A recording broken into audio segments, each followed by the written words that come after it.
Hi, my name's Luke Gerritsen and this is Assessment BSB RES 401 Assessment 3, which is a role play. Okay, so for this one I'm going to present my research findings in relation to the scenario that has been given. This scenario is research for cyber vulnerabilities and security issues in the health sector. So we'll start off by, do apologise, wasn't that? This is what I'm going to cover today in this lesson. So we've got the current cyber threats.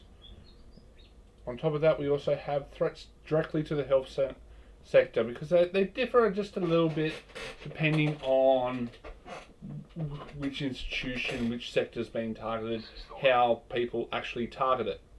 So on top of that, we're going to talk about what we can actually do and how we can train staff and things that need to be covered, as well as some goals for the attackers, so you actually understand what they're trying to achieve.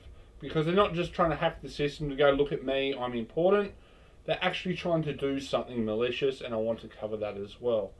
The last thing is, how can we minimize the attack on your network to stop this from happening?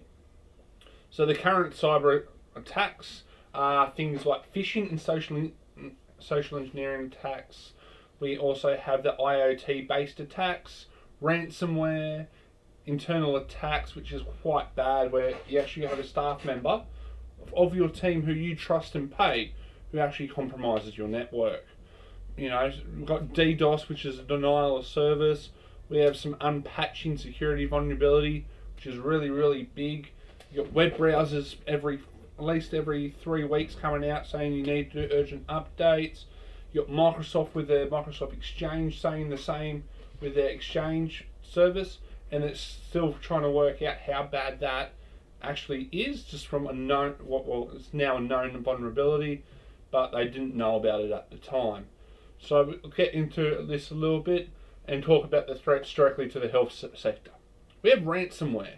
The reason why ransomware is a big thing is, well, when you start looking at hospitals, especially the ER, so the emergency department, if, let's say, the x-ray machine, the CAT scan machine has ransomware on it, all of a sudden you can't scan people. You can't see what's wrong. You can't help fix them and patch them up. What about the nurse's station or the doctor's station computer? All of a sudden they can't access your health records.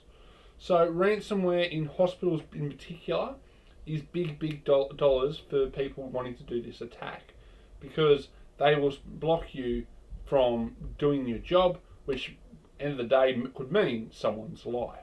So hospitals are paying them, but when they do pay them, it still comes down to the question, can they trust the data on the machine, or has it been manipulated?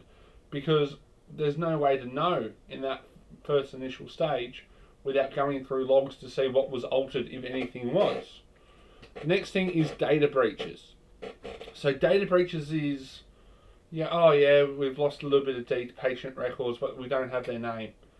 Okay, or we got their name, it's Mr. Smith or John Smith, and they only got what prescriptions. Well, they figure out what prescriptions, they're going to try to figure out who John Smith is.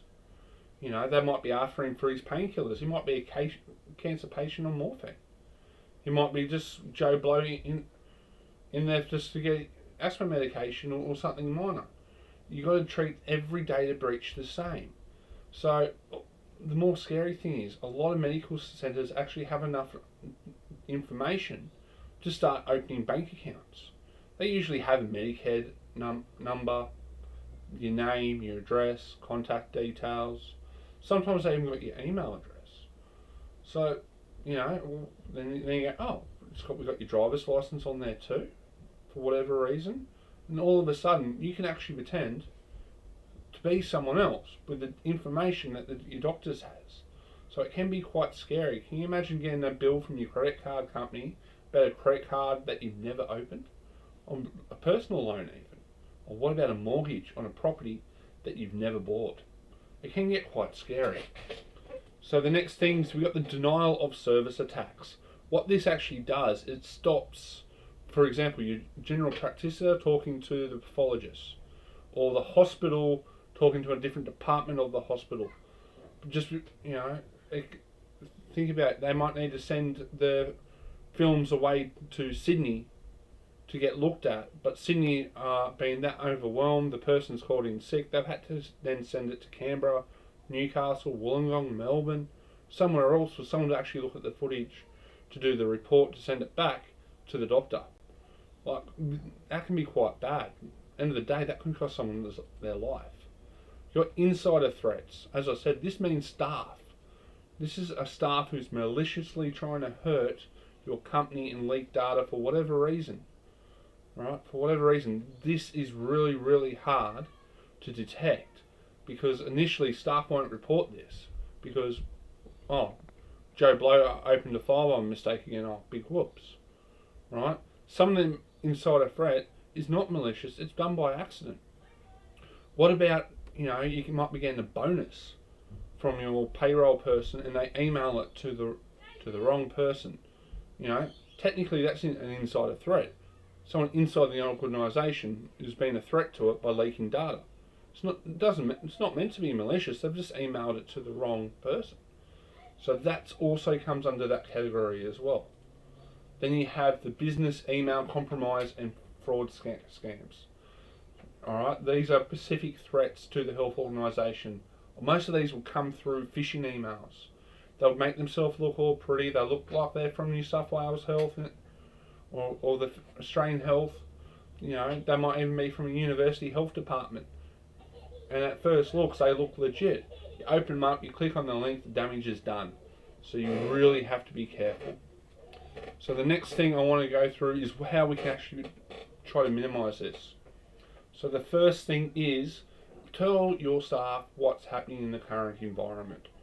If people are sending through the phishing emails or through the health sector, you just tell them, hey, there's a lot of phishing emails, we've beefed up protection in the cyber front, because other emails might get caught in it. It just gives them a heads up of what's going on. But, just don't just talk about what's classed as computer. Talk about, there's been a lot of break-ins. Mention it to your staff. You don't want them to run into someone who's going to hurt them. Right? There's no difference between a cyber trend. Right? That they might be targeting people personally, not at work. Targeting them on Facebook, on LinkedIn, Instagram, Snapchat, whatever. That might be their door in. Right? So you need to make sure staff are up to date. Alright? Talk about the password safety. Tell them that password 123 is not acceptable. It needs to be more complex.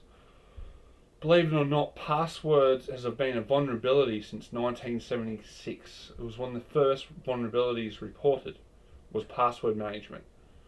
So it's still an issue then, it's still an issue today, and it's because it's not taken seriously and never has been, which that needs to start changing. Alright? Talk about how to spot a phishing email. Some of them are really, really good. It's down to the grammar.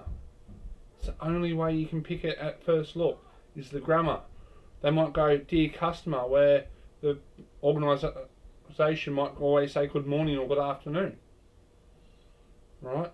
So you really got to pay attention to little bits of grammar. Right? Some of the goals. The first goal for any hacker, normally in any environment, is they want your credentials. Once they have your credentials, they can log in as you. It's end of story. That's what they're trying to do. From there, they might want to steal the patient's data. They might want to figure out who they can rob for the morphine. They just might want to know who's in your practice. That could be literally an insurance company trying to prove that one of your patients is not as sick and injured as they're meant to be. Right? So patient data is worth a lot of money, especially if it's going through court. Right? Sadly, they might want access to your script system to write scripts for drugs. Right? But if we have a look at the point before, if they know that Mr. John Smith's or morphine. They've got access to this, to your scripts. They can print scripts and email it to themselves, right? Or better yet, straight to the pharmacy. Straight to the pharmacy, right? And then they just go pretend to be Mr. Smith and pick them up, right? They now have a license to print money, right? And you're not going to know because they know which patient to target on the thing. And you see morphine for John Smith. Oh yeah, okay, he's got cancer. We needed a bit more morphine this week than normal. Whatever. You're not going to question someone who's terminally ill and dying if they need extra drugs, which means that's a vulnerability, right? They might get access to the bank account. Can you imagine the bills aren't paid? The staff's wages aren't paid. I know personally, if I don't get paid or my money's not what my partner was expecting, she knows before I do, right?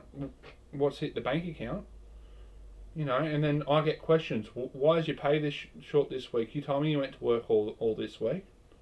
I have no idea what she's talking about. Okay? Or most scary part is they might have get access to the My Health database, which is the Australian federal government database for everyone's health records in Australia, right?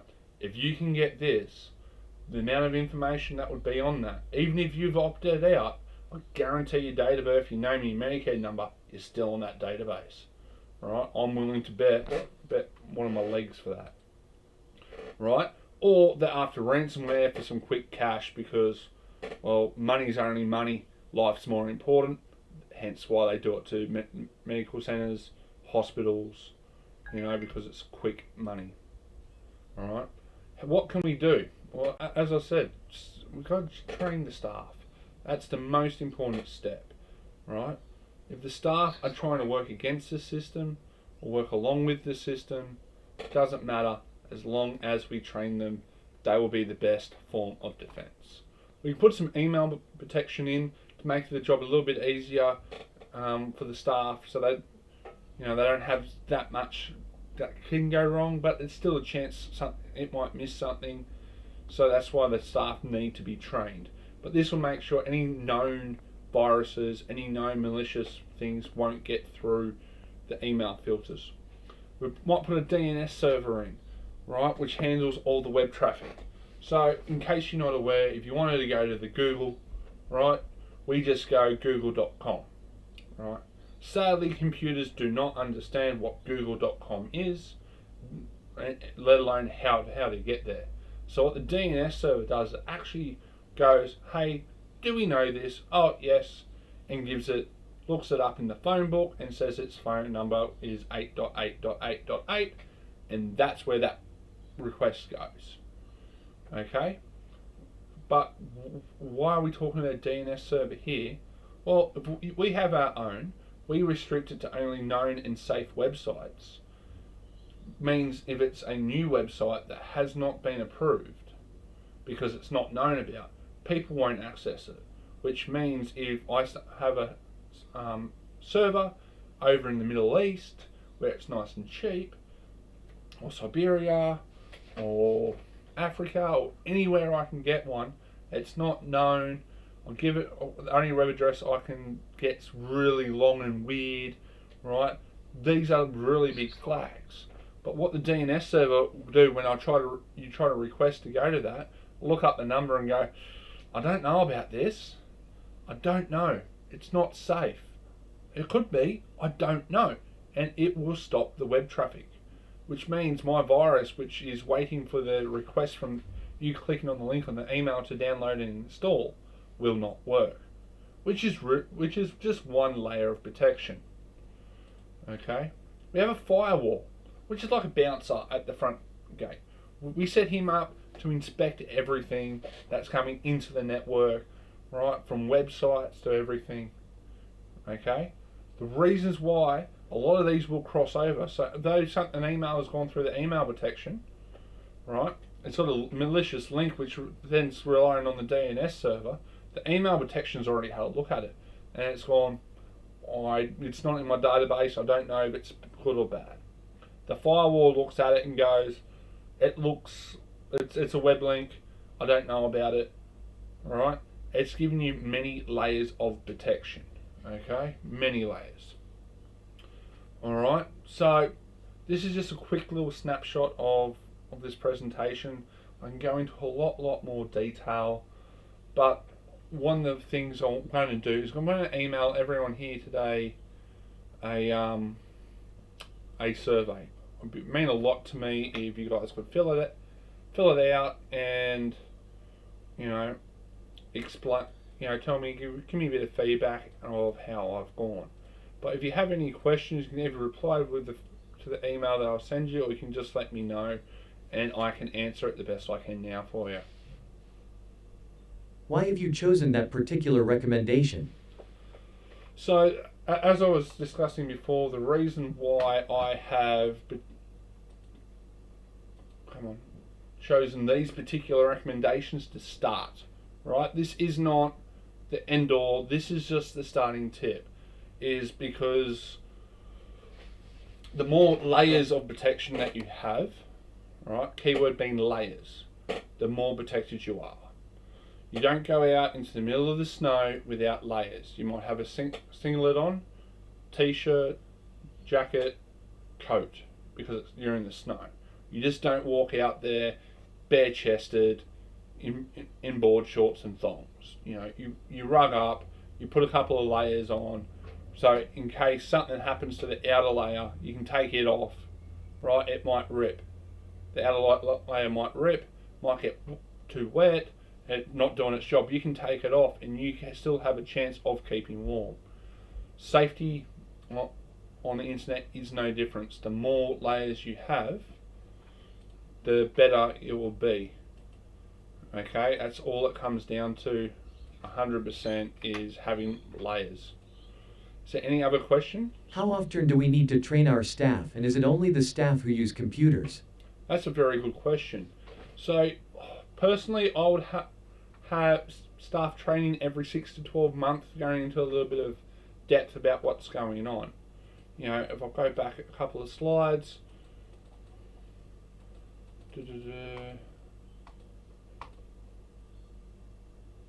So, going through these things in details, right? The updating the staff and the current cyber trends, the passwords and the phishing emails, right? Go through, do exercises every 6 to 12 months, keep that top of their mind, ask people, are they changing their passwords? Asking them what have they seen, what have they noticed? How often would I update about the current cyber trends? I'll probably do that weekly or monthly. Right? One of the things people don't realise, physical security, right, and cyber security are the same, right? If someone has been seen prowling around your business at work looking to break in, police have responded a couple of times, the security company is going, hey, right, we've seen a bloke who's 5'2", we've seen him with a crowbar, but just after knock-off, he comes and scours the building looking for an open window or something, right? First thing you do is, after that phone call from the security company, you'll tell every employee, hey, someone's trying to break in, let's be more strict, right, on our physical security.